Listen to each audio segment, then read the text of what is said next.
馬面はぎ、地元で採れたやつと、あと生子、あとスズキとブリが今別に。ここに出しているヒラメとかも昨日釣ってきたヒラメなんですよ。これがでっかいのが、これも釣ってきたスズキです。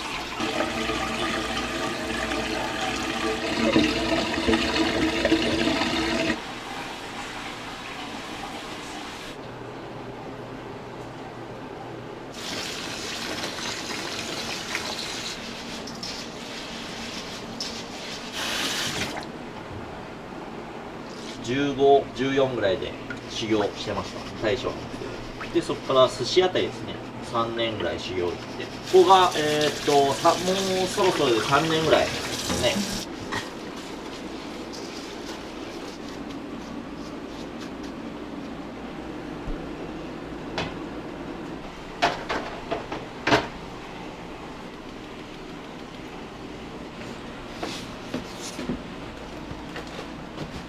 基本的に地元で漁師さんから仕入れるんですけど、足りないものを持ってきてくれるんですよ。福岡の長浜から。これがシラス、カンパチ、タイですね。毎日仕入れてるんですか？海が落ち着いてる時はもう漁師さんがもう目の前で釣りしてるんで、サワラとかヒラメとかブリとか、もう何でも取れるんです。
人気が刺身定食と海鮮丼があるんですけど、その定食用の魚なんですよ。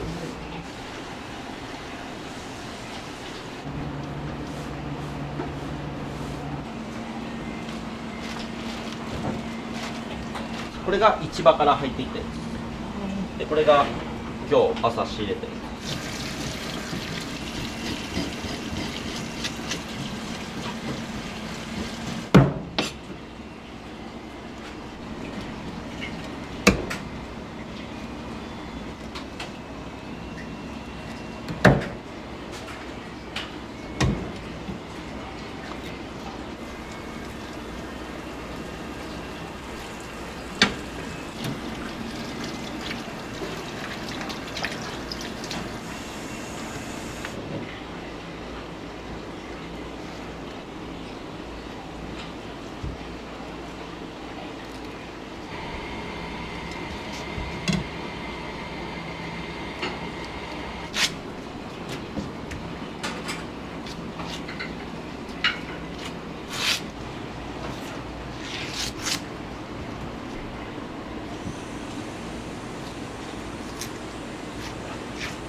仕込みの量がものすごいんで、それが一番大変です。あと魚の仕入れです。海がしけたらどうしても魚がなかなか入らないので、これを頼んでて入らなかったっていうものが一番大変です。漁師さんも減ってるんで、その分魚の出荷量も減ってるんで、量の制限みたいのもかかってるんで、なかなかやっぱ魚の仕入れは大変です。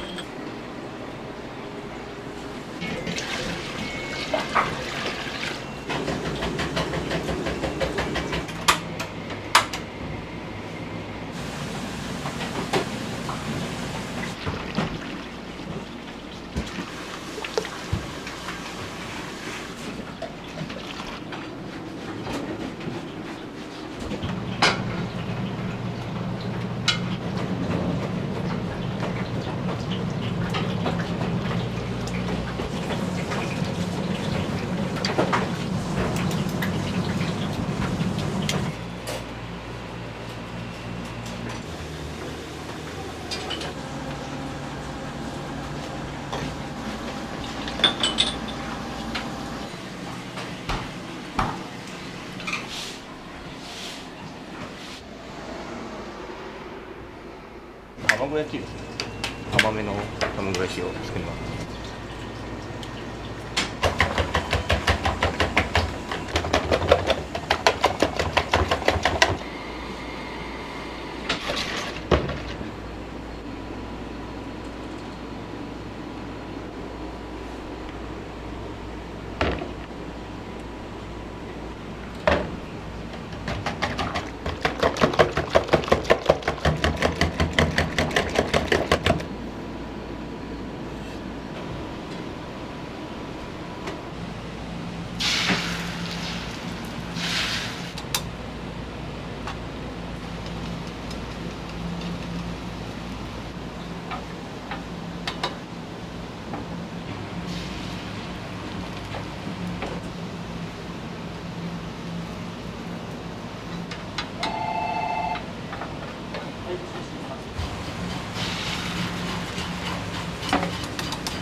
中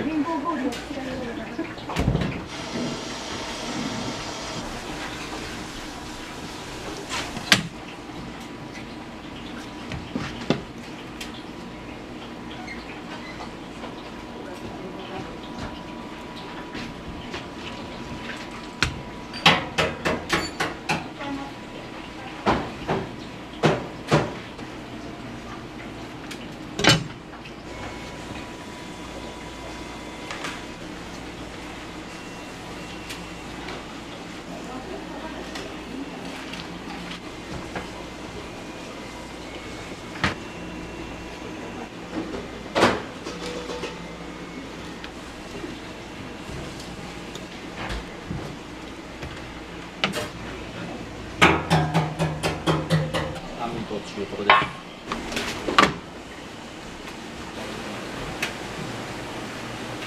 お客さんってどういった方が多いですか？年齢層は割と高めですね。平日が土日はカップルとか若い方も、あと家族連れもいます。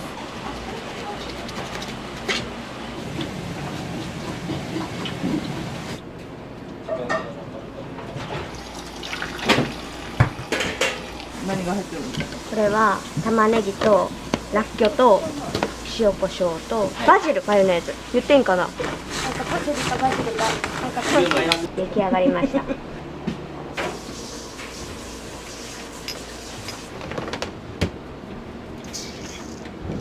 これ普通の定食とかのご飯ですね。今さっきの漁師さんが釣ってきたサワラです。2日前ぐらいに釣ってきた。それを寝かしてたんです。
唐揚げのタレになるんですよ。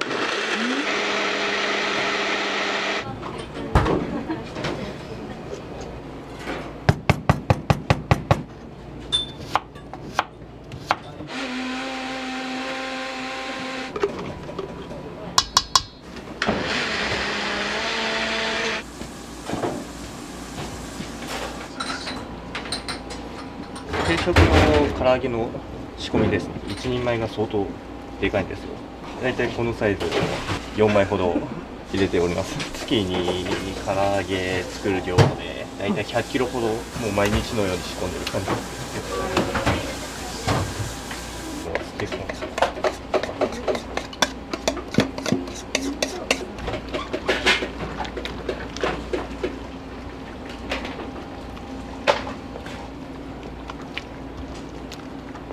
働いててどうですか？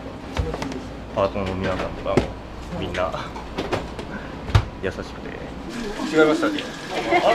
優しいですよね。大きな声で。優しいですね。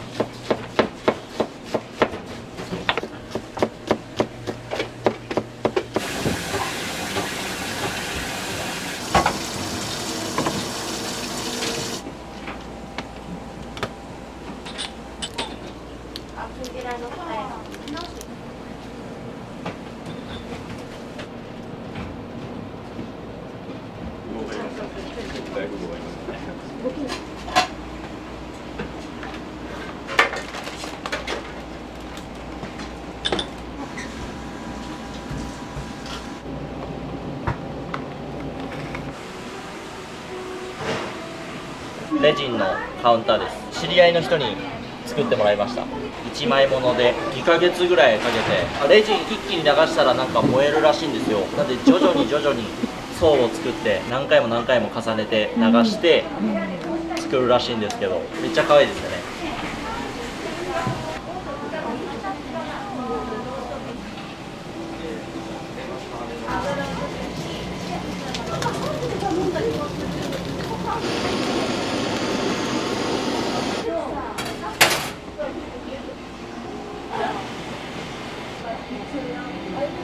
いくらまで入って12種類です。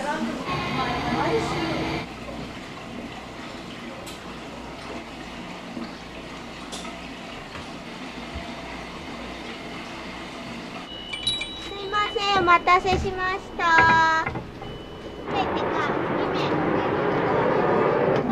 2名のテーブルでお願いします。フライ定食が2つ。はい、お待ちください。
です。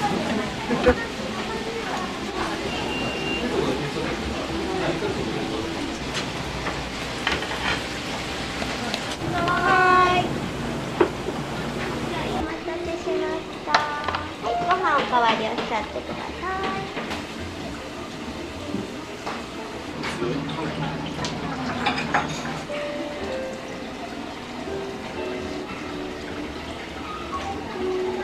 刺身定食、アジフライ付き、一番人気っぽいやつです。一回来たんですけど、売り切れっていうかもう2時ぐらいに行ったらほぼ何もなくて食べたのは初めて初めてですね。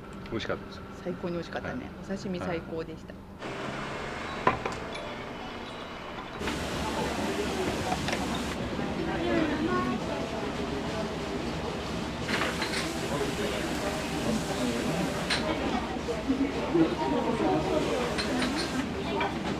いや。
はいよ。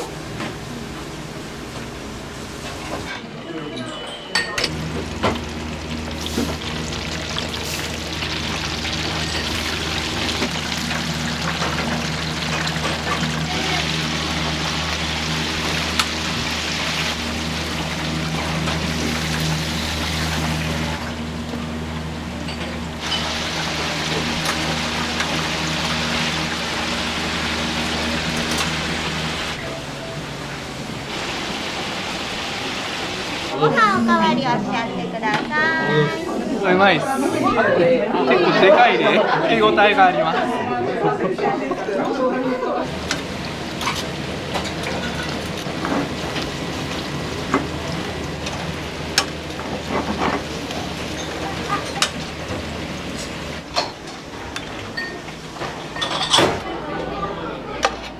もう一個ご飯。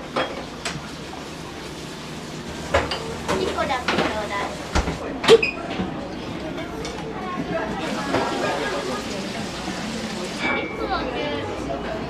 2個入ってあ、いやいやいや。ステーキ用とあと焼肉用とかで回させていただきます。牛カツもやってます。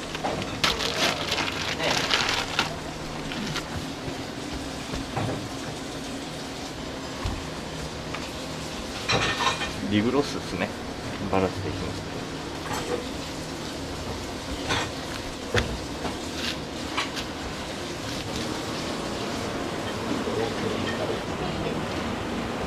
あ、いいっすよ、もう。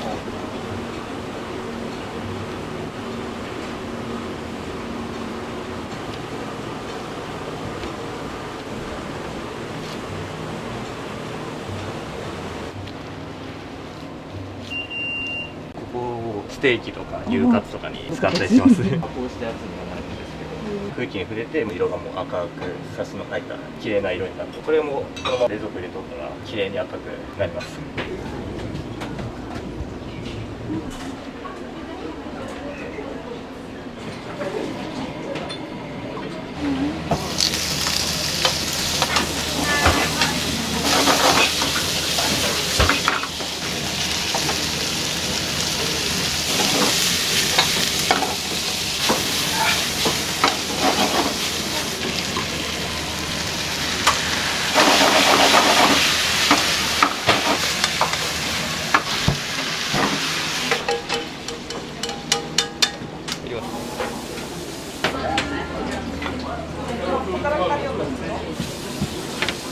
あ、ネギ。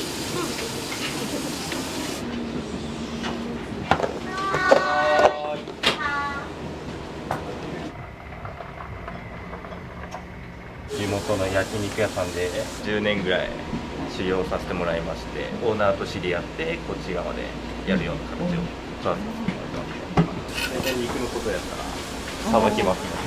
されてますか。しすぎて柔軟を僕はあんまししてないんで、うまい人うまいですよ。じゃあ低温調理1回するのに2時間半、表面を焼いて真空をかけ低温調理1時間なんで、加工から全部合わせたら大体3時間ちょっと。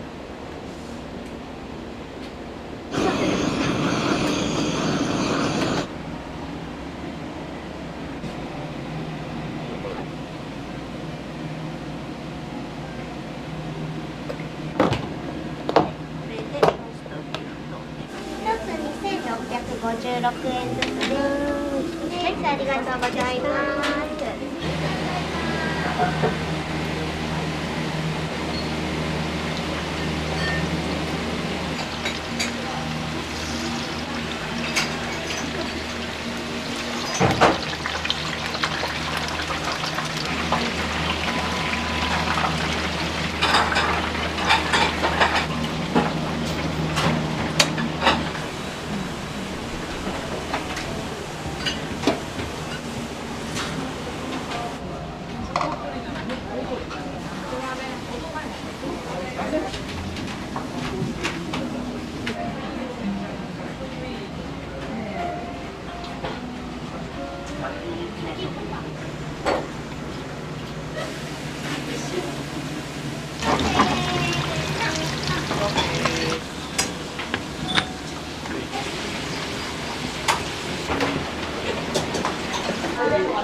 全部にこだわってます。水も炭も水胡椒も鶏もうなぎもなんですけど、クヌギの木の炭を黒炭って言って、香りがよもうく出る。全然違います。普通の市販のやつとは。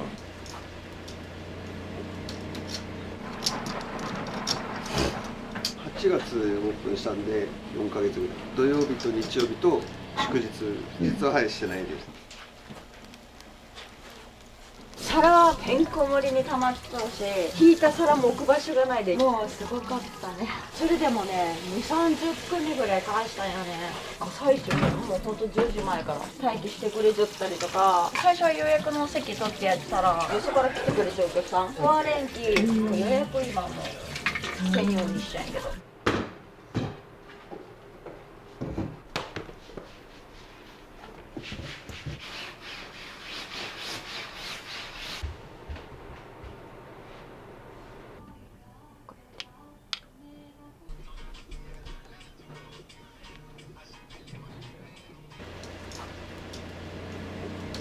建設業をしててたまたま店が借りれることになってちょっとしてみようと思って。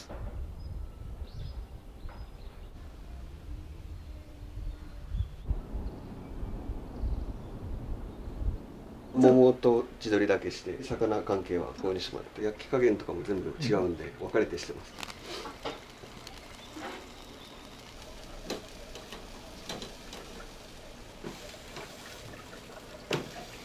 こちらは何分ぐらい焼くんですか20分ぐらいですかね。あんまりこう焼きすぎても硬くなったり、8割ぐらい焼いておいて、注文が入ったらその2割焼く。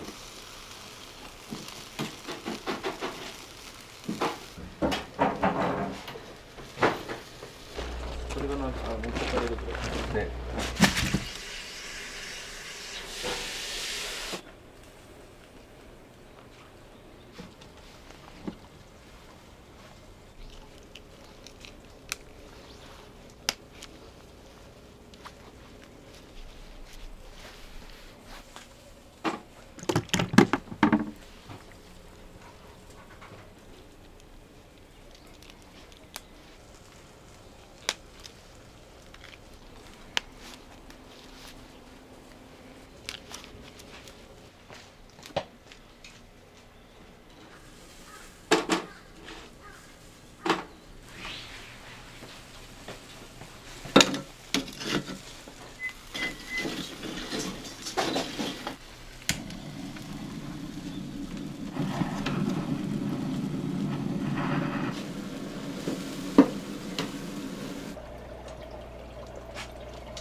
地鶏、はい。これを味付けなしで2人前、 2人前。ははいい。それとあとおでんを一つ、はい。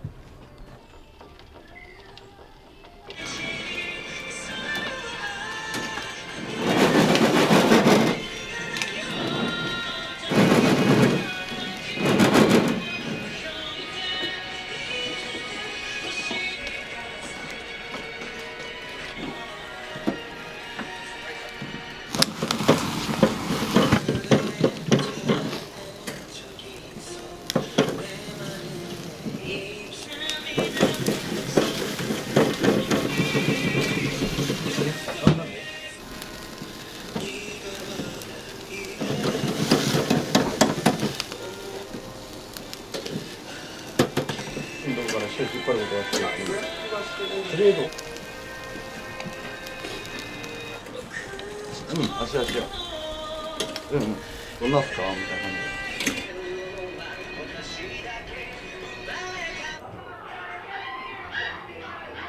美味しいです。味なしで作ってもらったら早々に食べてしまった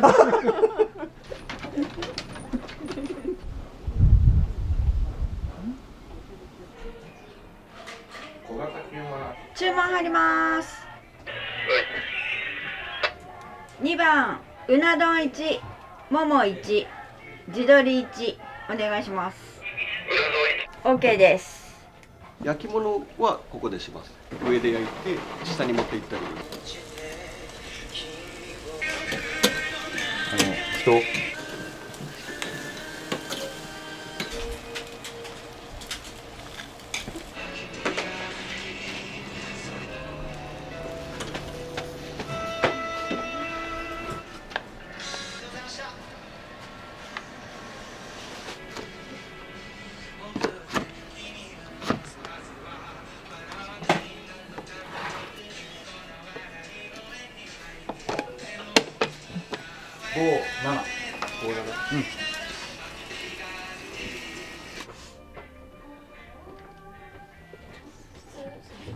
うな丼、うん。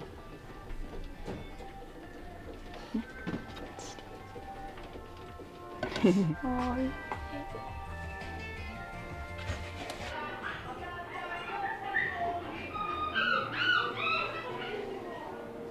うなぎともも焼きですね。うなぎは甘みが少なくてちょうど良かったです。福岡は甘系だけどそこまで行ってないですから。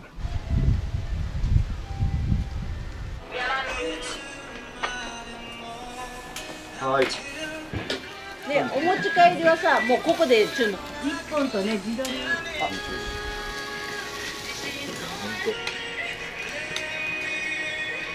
いや、バリうまいですね。まあ、担々麺。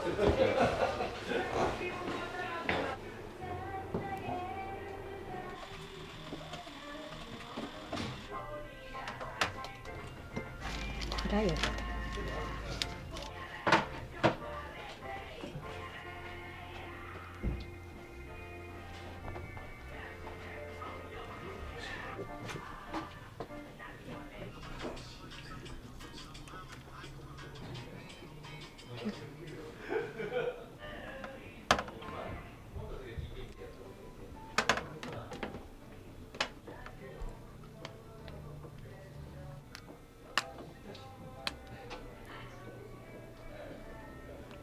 大変なの。そう。こうしてね。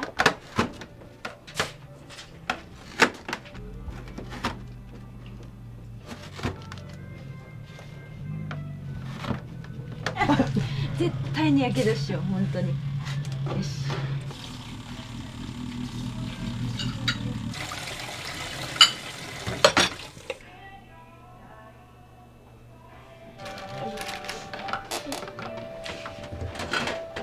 今は無理です。結構細かく切ってますよね。初めてです。いや、うまいな。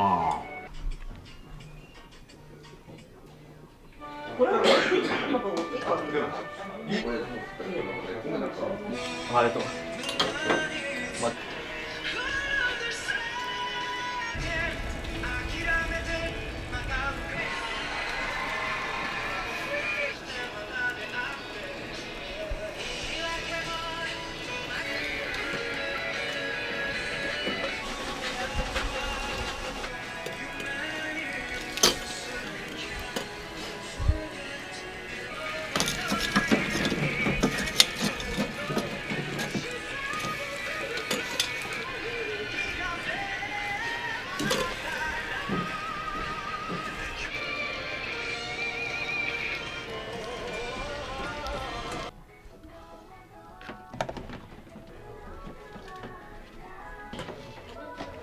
はいよ。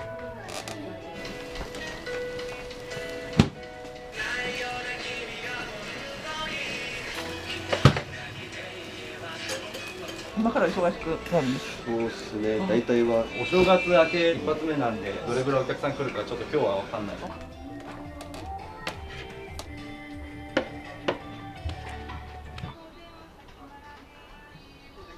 地鶏とハーフになります。ありがとうございます。またお願いします。ありがとうございます。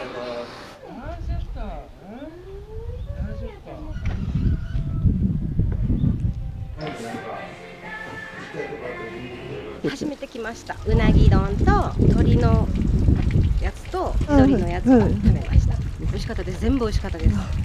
うなぎも臭みなかったです。また来ます。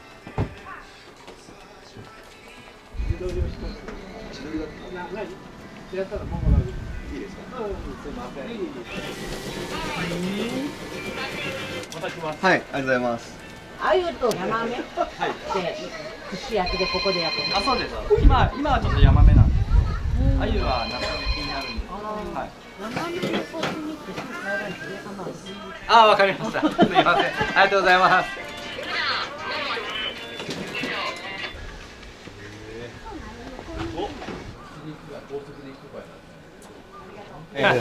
職人的な感じがしたい。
新鮮だとこのやっぱ臭みもないし、美味しいですね。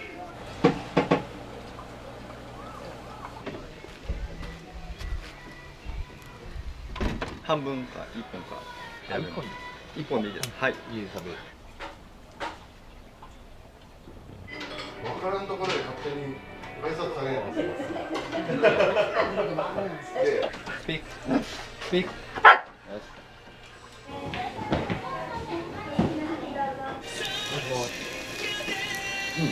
おはよう。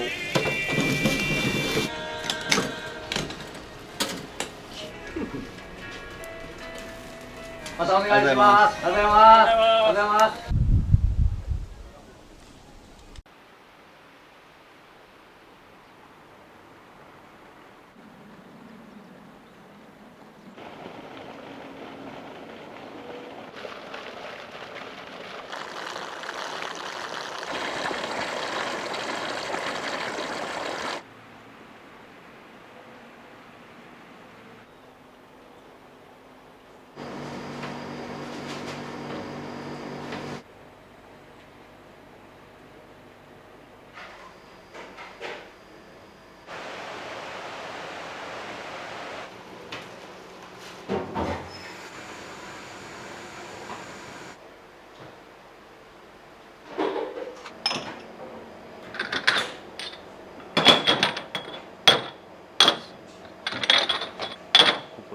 食えないマスがあるんで、みんな来てくれるんですけど、まずうち魚大きいじゃないですか。大きいですね。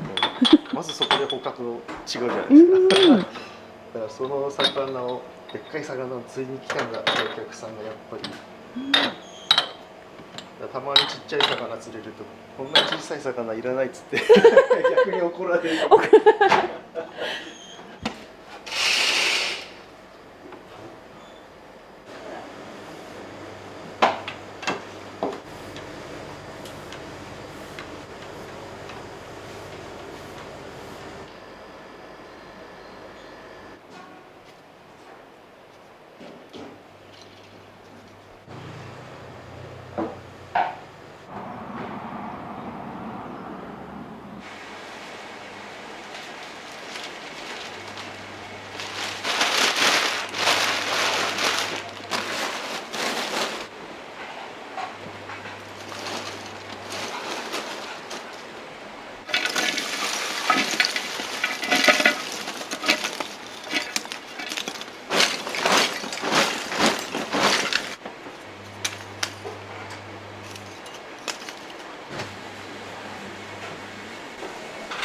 これは餌ですか？ヤギの餌です。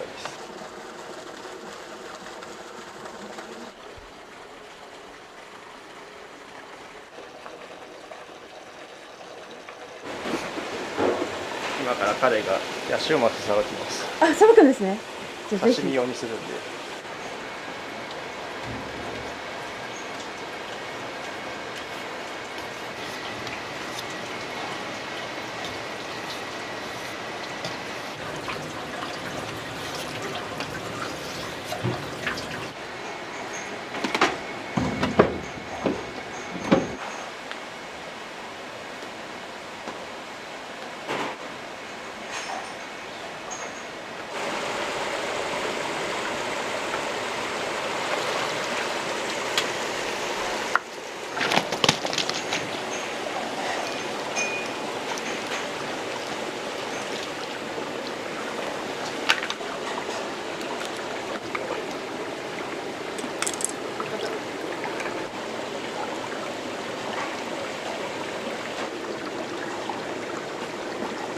これが何センチぐらいあるんですか？これで50センチぐらいですかね。大きいやつでだいたいこれの倍とか、重さで言うとこれが2キロぐらいなんですけど、はい、下の池にはまあ5キロぐらいのまでいるんで。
私見てなかったっけ？休みだよね。そうだよね。これはどこのお米とか使ってるんですか？ああ、うちの飯塚君っているんですけど、そのとこの黒羽なんですけど、このお米で美味しいお米なんですよ。そうなんですね。さっき言ったお兄ちゃんのうちのお米なんです。結構人気あって、みんな美味しいって言って、私たちもそこで売ってもらって。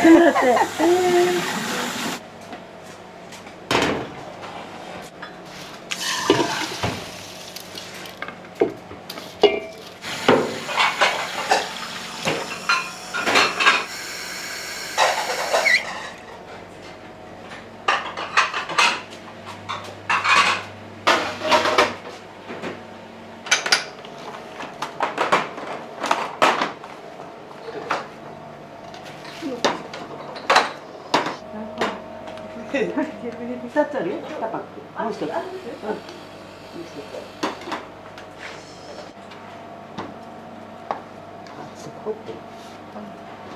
これは味噌汁を作って、それの中の味付けた煮じます。山椒が入ってて、それであとは味噌汁の汁をここ入れるだけなんです。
この釣り竿も作ってるんですか？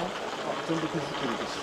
冬場にやっぱり近くのなんか竹林みたいなところ行ってみんな一本ずつこう取ってきてで長さ揃えてそのままじゃ使えないんで一回火で炙って油抜きってするんですよ。そうするとなんだろう本当に色鮮やかな青になってでその後にそれもすぐ使うんじゃなくて、わざわざ焼き場の上に置いといて、灰をかぶらせるんですよ。灰かぶらせるとなんか強くなるっていう言われてるんですよ。でそれで1年間置いといてで次の年が、できれば2年置いときたいんですけど、それから針と糸つけてみたいな感じでじゃないとこれで外に置いといて使うんで、すぐダメになっちゃうんですよね。出るやつだとここの魚に耐えられないんですよ、大きすぎて折れちゃうってことですか？大体折れると思いますそこら辺のノベザーとかだとこれは強いですよ。これは1キロ2キロかかったってそうは折れるもんじゃない。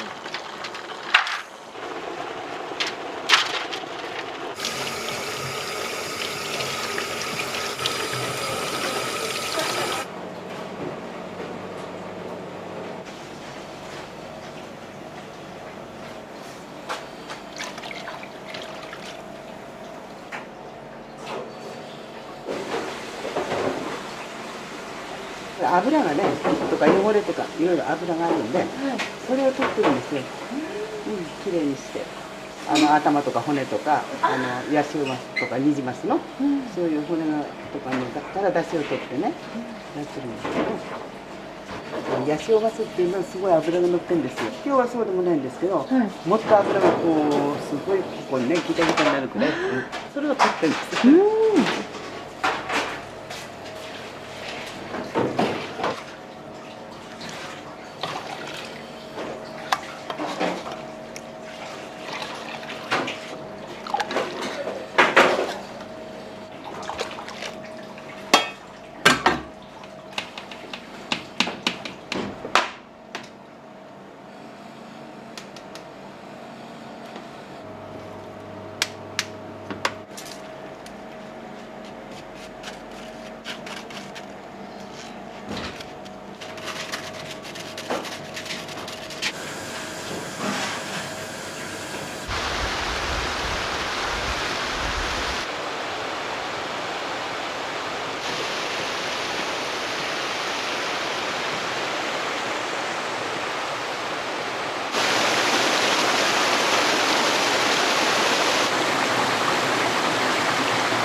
養殖場だと、民家とか農場とかがあって、その排水がちょっと川に入ってきたりしてるんですけど、うちそれがなくて、湧いてきたところからその純粋な水が流れてくるんです。排水の匂いが魚に沈着しちゃうんで、下で養殖したやつだとちょっと匂いが出てくるんですよ。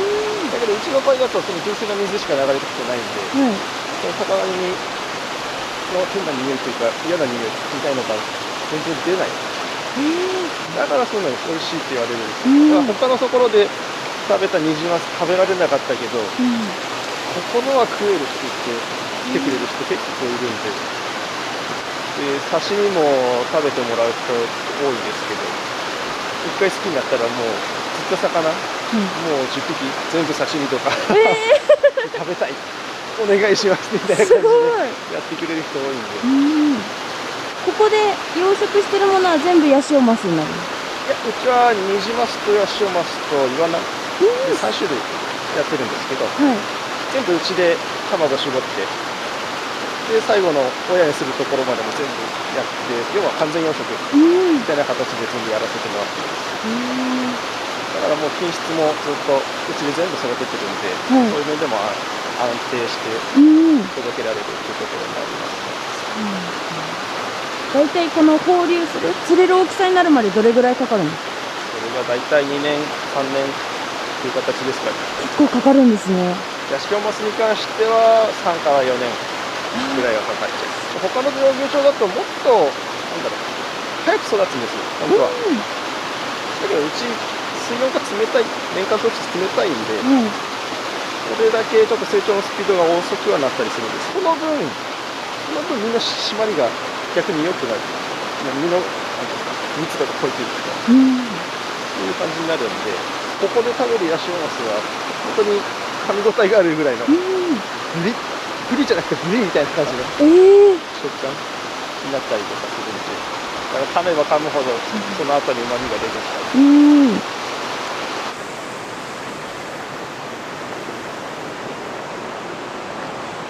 このなんかくるくる回してたり、こう滝みたいになってるのは意味があるんですか？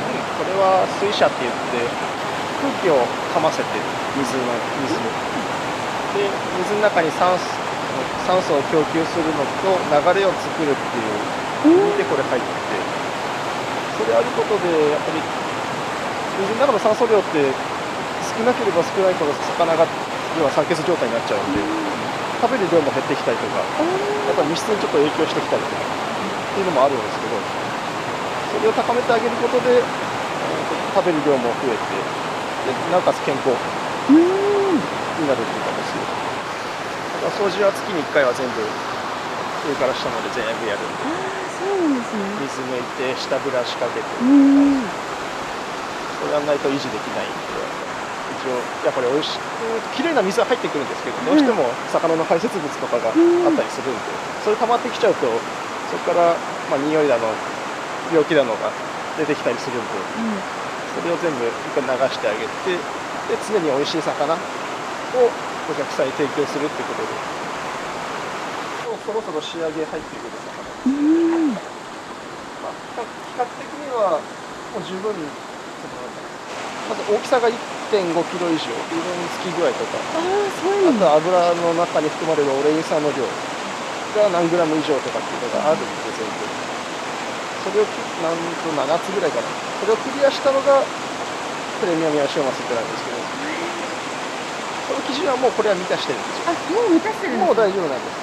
だけどそこからさらにうちはやっぱり最低でも2キロ以上はないと美味しくないっていうか、色ののりとか油ののりが違かったりするんで、2キロ以上で出すようにするんで、正直今全国的にニジマスっていうかスペシャルトラウトっていうんですけど、こういうプレミアムヤシオマス、はい。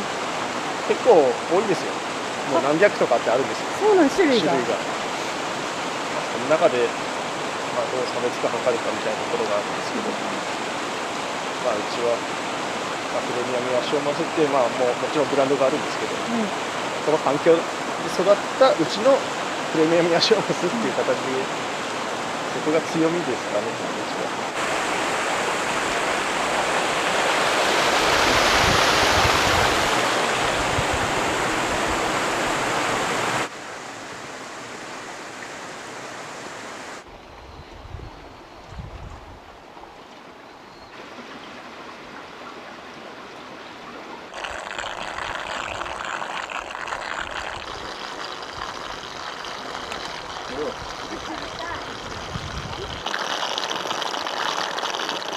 これは親子三世代ですか。そうですね、息子。ここよく来られるんですか。結構よく来る。ここは結構来てます。そうなんですね。5回目ぐらい。お好み屋のなんですけど。そうなんですね。結構来るんですね。やっぱりね、釣ったばっかりのなんか美味しくて。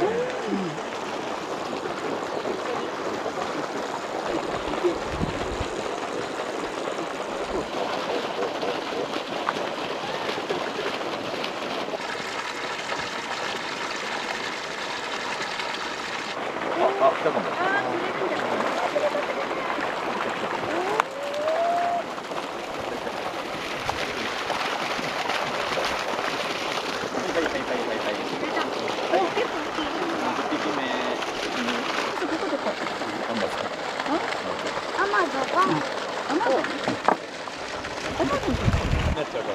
けどバーバはいつも4匹食べるらしいから大丈夫。だ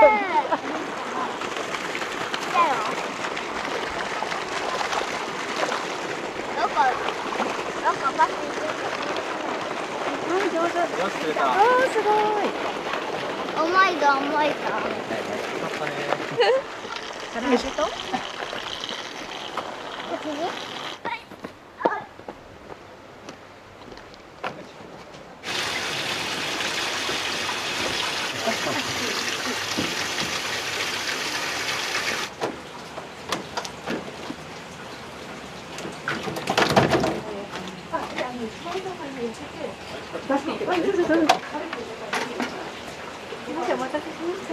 唐揚げが2匹で、これ小さい方。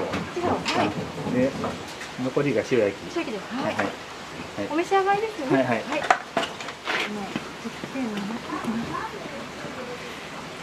1.7 キロになりますね。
はい。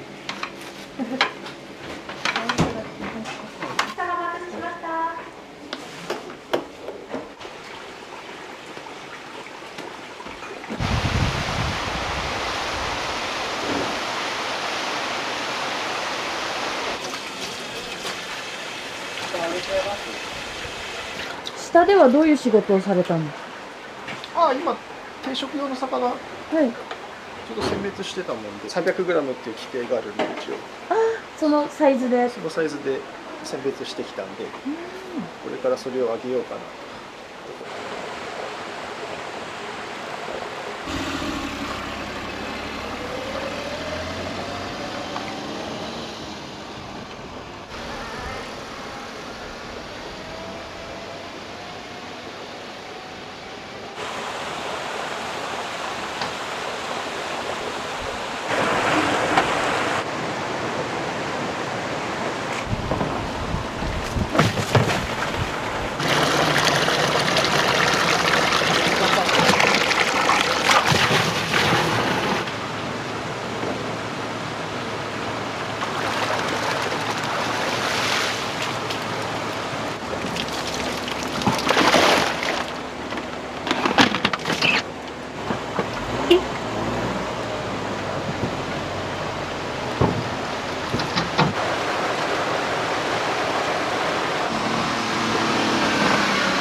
何で知ってこられたんですか？なんだっけ、なんかスーパーのおばちゃん。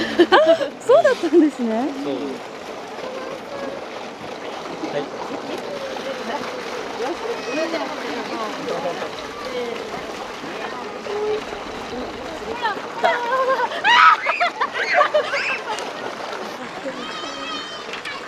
お、太いの選んだね。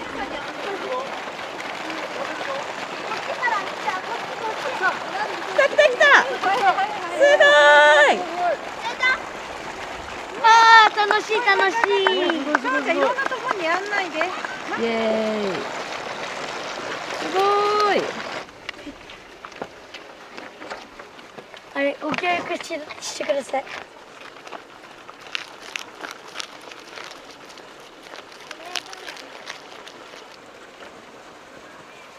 君はあげたいっぱい。8匹使ったから、4匹は焼き魚で、4匹は、あれサーモンにする。刺身に？刺身、そう。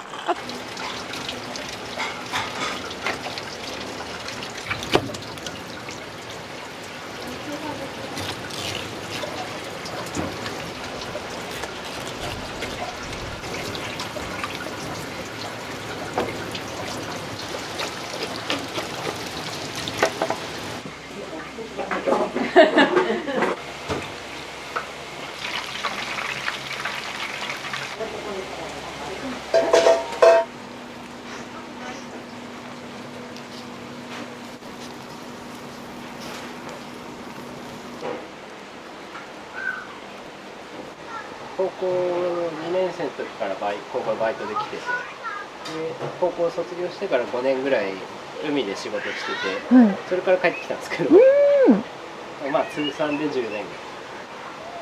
楽しいですか、ここのお仕事？楽しいですよ。そんなにきつくもないし。どんなところが楽しいですか、やっぱり？いや、もう普通に、まあ、池の方がメインなんですけど、池の方の仕事を任せてもらってるんで、はい、自分で管理するのがやっぱりやりがいあるかなと。新しいブランドのを作りたいって言ってたんですけど、そこも携わっていく感じなんですか？まあそうですね、どっちかというと俺が言い出してるこの黄色いやつが、まあ、たまたま生まれたんで、それ増やしてそれを使ってちょっと面白い魚作ろうかなっていう。みんな同じだから黒い魚だから、たまには黄色い魚で作ってみようって、肉の色も黄色くなるように餌改良してもらったりとか、黄色い魚の身でお刺身とか作ったらちょっとなんか夏とか涼しげで美味しいんじゃないかなって。なるほど。だからなんか一区画白いっていうか黄色っぽいところが。そうですね、あれがそのアルビノっていうやつで、釣り堀にも放して、釣った人にはプレゼント。あるんですか？そこにヤシオマスのお刺身1人前プレゼントになってますね。どれぐらいの周期ぐらいで釣られるんですか？まあ早い時はもう 2,3 日で、1回に3匹ぐらい離しても次の日には全部釣られちゃったりとか、釣れない時は1ヶ月同じ魚がずっと泳いでたりとかする時もあるんでいろいろなんですね。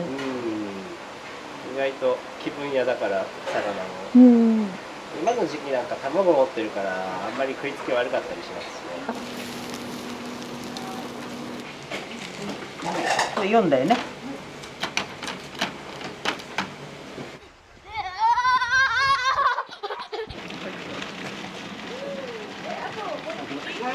うまい。よかった。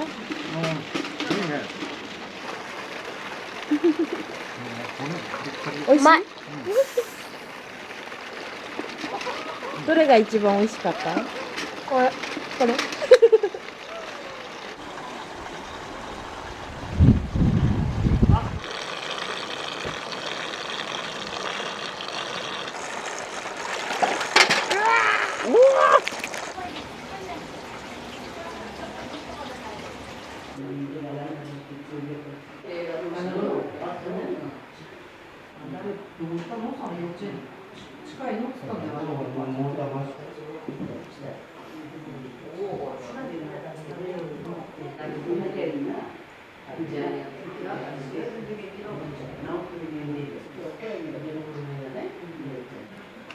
ないわ。